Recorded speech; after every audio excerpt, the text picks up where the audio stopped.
Hey guys, what's up? So today I want to talk about a sweetener and kind of a food that really gets overlooked and you really don't think about it, or it's kind of like old school. You might have heard your grandma talking about it. So what I want to talk about today is molasses. Now molasses has some really good like vitamins and minerals and good properties about it that you can get elsewhere in, Whole Foods. And when I mean Whole Foods, I don't mean Whole Foods the market. I mean, whole actual like natural foods and stuff.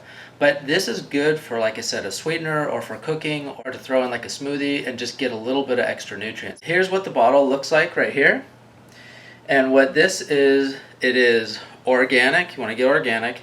And this is unsulfured blackstrap molasses. Now, I don't know if you've had molasses just by itself or tasted it. It has a fairly strong, kind of aggressive taste to it.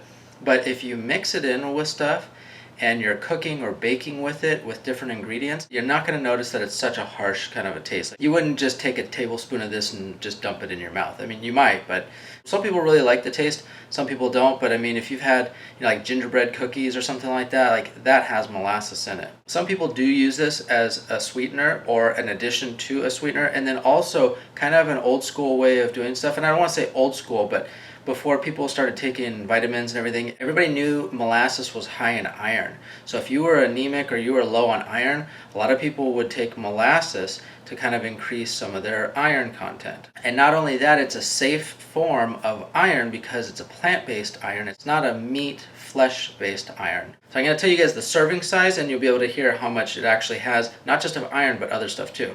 So the serving size is 1 tablespoon. From that, you get 20% of your RDA of potassium. It's 730 milligrams of potassium, and it's 20% RDA value of iron. And then it also has, a decent amount of magnesium and a little bit of B6 and stuff. But the real core things with this one is the potassium, 730 milligrams, and iron, which is 20%. That's a lot for just 1 tablespoon. So it's very, very easy to take this and take 1 tablespoon and scoop it into your smoothie or mix it in with some kind of food for the day and kind of bump up your potassium and bump up your iron. I'm not saying this should be replacing, other whole foods for iron like lentils or beans or something like that, but actually in my vegan cookbook, I actually use some molasses in my baked beans recipe. That baked bean recipe is like a powerhouse of nutrition. It's just a helpful way to get in a little bit more nutrients if you need a little bit extra or you want to use something better for a sweetener or something than just plain white sugar, which is not good. So as I said, there are a lot of plant-based foods that are high in potassium and high in iron.